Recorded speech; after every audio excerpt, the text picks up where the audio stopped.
shirkadda dekedaha ee Dubai oo loo yaqaan DP World waxa ay u dhigan tahay mid ka mid ah tiirarka ganacsiga caalamiga ah ee xilligan caalamka ka jira waxaana shirkaddu ay u muuqataa safiirka ganacsiga dibadda u qaabilsan dalka Isutaga Imaaraadka Carabta iyadoo shirkaddu ka turjumayso guulaha uu wadankaasi ka gaadhay hirgelinta siyaasaddiisa ganacsiga caalamiga ah maareeyaha dekedda DP World ayaa waxa uu ka hadlay hannaanka ay shirkaddaasi uga hawgasho daafaha caalamka في موانئ دبي طبعا نحن في قلب التجارة العالمية نستثمر تقريبا $1 مليار سنويا في توسعة أو إضافة محطات جديدة في مختلف أنحاء العالم شركة أهان وحنو برتمها وجرنا جناعسية عالمية وحنو سند والبضافها عالم كمالقش عصب كسمينا إلا $1 بليون أنغو أمد كذا عصب كل سنة أما متهرة وشرتكو بلارينينا tan iyo markii la aasaasay shirkadani waxa ay ku guuleysatay inay isaga dabqaado daafaha caalamka kana samaysato xarumo ay maalgashi ku samayso iyadoo xilligan lug ganacsi ku leh ilaa 70 xarumood oo ganacsi oo badda iyo bariga bale kuwaas oo ku kala yaala ilaa 30 dawladood oo ka tirsan 6 qaaradoodba iyadoo sanad walba qaada oo ganacsi ku xambaarta ilaa 60 milyan oo container taasoo u dhigantay inay maalin walba ka shaqeeyaan ilaa 150,000 oo container oo ay badeecado kala duwan ka buuxaan xilli ay adeegsadaan ilaa 70,000 oo maraakiibta containerada qaada ah sanad walba taasoo macnaheedu noqonayo inay shirkaddu maalin walba adeegsato 190 ka mid ah maraakiibta containerada xambaara waana adeegyo iyo dadaallo ay ku xafidayso hawlaheeda ganacsi iyo maalgashi ee caalamiga ah waxaana ay taasi xiriir la leedahay hadba dalabaadka iyo baayaha ganacsi ee ka jira caalamka ay ka hawlgasho shirkadda dekedaha ee Dubai World oo ay 70% kaga shaqeysa xamuulka badeecadaha jumladaha waaweyn sidoo kalena ay badeecadaha geyso in badan oo ka mid ah suuqyada soo koraya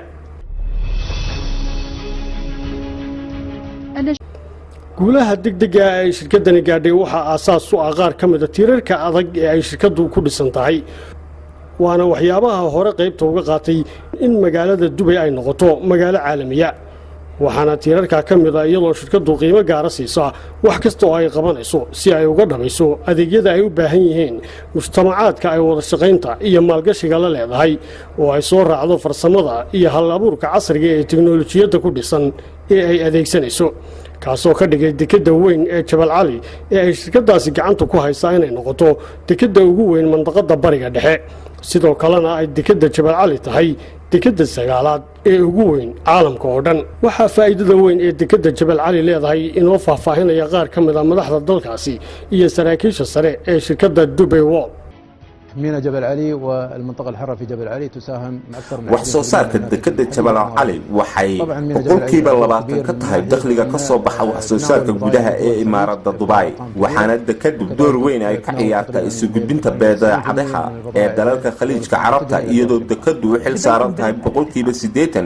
إلا بقول كيبا صقاشم بدي عدها السوق اللي جودها إمارات كا ما أنت الدكتة جبل علي وحي ومقطع حضنت قبل كأي كتار قبل كأن hadlayna waa mid ballaaran oo ay qayb ka noqonayaan qaaradda Afrika khaliijka Carabta iyo dalalka Aasiyada dhexe iyo sidoo تنظر ل 2016 ان في تباطؤ في النمو لكن نحن بفضل قادتنا انغرس فينا روح الايجابيه فنحن ننظرها بايجابيه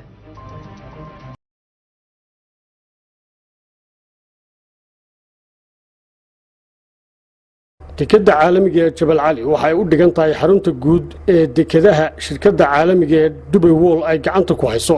waxaana ay ka mid tahay dekedaha ganacsiga xorta ah ee caalamka ku leedahay kuwaas oo ay ugu waaweyn yihiin dekedaha Jabal Ali Gateway London iyo Cosido oo ka tirsan Jamhuuriyadda Dominica ee qaaradda Latin America dekedda Jabal Ali oo ay gacanta ku hayso shirkadda DP World waxay muddadii dheerayd ee ay dhisneed u yeelatay karti inay sii ballaariso tayadeeda iyo booska ay kaga jirto dhaqdhaqaaqa ganacsiga caalamiga iyadoo ka faa'iideysanaysa barta ay juqraafi ahaan ku taalo ee khaliijka Carabta tirada badan ee suuqyada ay dekeddu adeegayso iyo hannaanka maamul ee hal abuur kale ee ay dekeddaasi ay heshay hannaankaasi maamul oo qayb libax ka qaatay horumarinta dekeddaasi waxaana ay dekedda Jabal Ali maanta leedahay in ka badan 180 marin badeed oo xamuulka loo kala qaado marinadaas oo ku xidhan ugu yaraan 140 dekedood oo caalamka ku kala yaala dadaalka iyo dhaqaalaha badan ee shirkadda DP World gelisay dhismaha iyo horumarinta dekedda Jabal Cali waxay sababtay in dekeddu yeelato 3 kaalimood oo maraakiibta lagaga dejiyo xamuulka ama lagu saaro iyadoo kaalinta ama maxadadii afraad na hadda la dhisayo oo gacanta lagu hayo mandaqada badeecadaha la dhigo ee dekedda Jabal Cali ayaa masaafadeedu dhan tahay 1.4 milyan oo mitir oo laba jibaaran waxaana ay dekeddu leedahay 26 marso oo ay maraakiibtu ku soo xidhaan iyo in ku dhow 80 wiish oo xamuulka lagu rogo taasina waa dadaalo lagu hirgelinayo dalabaadka ay u baahan yihiin maraakiibta ugu badan ee xambaara konteenarada ee dekedda ku soo xidha waxayna dekeddu awood u leedahay in lagu dejiyo oo la dhigo ilaa 19 milyan oo konteenar waxyaabaha u qabsoomay dekedda Jabal Cali ay gacanta ku hayso shirkadda DP World waxa fure u ah nidaamka tiknoolajiyadda casriga ah ee farsamo ahaan ka shaqeynayso iyadoo dhammaan hawlaha dibadda ka socda laga wado oo laga hagayo gudaha hoose gaar ahaan xafiiskan aynu hadda aragno sidoo kalena qolka rarista iyo dejinta xamuulka maraakiibta ayaa isna ah mid kale oo qaab casri ah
siyaasadda ganacsiga ee shirkadda DP World ka wado dalka dibadiisa waxay kor u qaaday maalgashiga aanay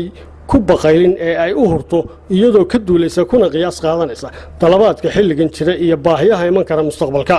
iyadoo si weyn hoos ugu dhigta qiimaha ay ugu adeegto macaamiisheeda isla markaana heshiisyo waxqabad oo taageero la gasha dawladaha ay maalgashiga la yeelato kuwaas oo ay bulshooyinkoodana u samayso barnaamijyo lagu horumarinayo sida ay waqtiganba DP World ka samayso deegaanada ay ka howlgasho ay muddadii 5 sanadood ahayd ee u dambeysay dalalka ay ka shaqo gashay ka hirgelisay 15 mashruuc oo ay ku sii horumarisay kaalimaha la dhigo konteenarada badeecadaha halka sidoo kalena ay rubicii u horeeyay ee sanadkii 2015 maalgelin ku samaysay 3 bilyan iyo 300 milyan oo dollar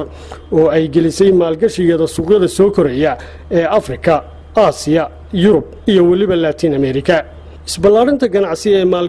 isballaarinta ganacsi iyo maalgashi ee shirkaddu samaysay waxay keentay inay gasho heshiisyo muhiim ah oo lagu yigaleelayo mandaqado ganacsiga xorta ah xudun u noqda sida mandaqada qaybta ka ah dekedda Jabal Cali oo ay shirkaddu ku maalgelisay ilaa 3 bilyan oo dollarka Mareykanka iyo sidoo kale maalgashiga shirkadda DP World ay ku leedahay dalka Hindiya oo 10 sanadood ee u dambeeyay ay shirkaddu gelisay in ka badan 2 bilyan oo dollar shirkadda DP World waxay awood saaraysaa sanadihii u dambeeyay maalgashiga ay ku sameynayso gudaha qaaradda Afrika iyadoo dekedo badeed iyo goobo ganacsi oo dhanka bariga ah ku leh wadamada ay ka mid yihiin Masar, Mozambique, Djibouti, Algeria, Senegal iyo Rwanda halka sidoo kalena ay heshiisyo hor leh oo maalgashi sanadkan gudihiisa la gashay wadamo ay ka mid tahay Somaliland dekedaha ugu casrisan ee ay dalka dibadiisa ka maalgelisay shirkadda DP World waxaa ka mid ah dekedda ay ku leedahay magaalada Rotterdam ee dalka Holland dekeddaas oo ah mid elektaroonig ah oo ku shaqeysa tamarta cadceedda shirkadda DP World waxay u muuqataa inay tahay hogaankii mustaqbalka ganacsiga caalamiga iyadoo tiknoolajiyadda caalamiga ay ku adeegsanayso dekedaha kale ee ay maalgashataana ay awood u leeyihiin inay ka hortagaan caqabad kasta oo soo food saarta qorshayaasha higsigeeda ee xilliga dheer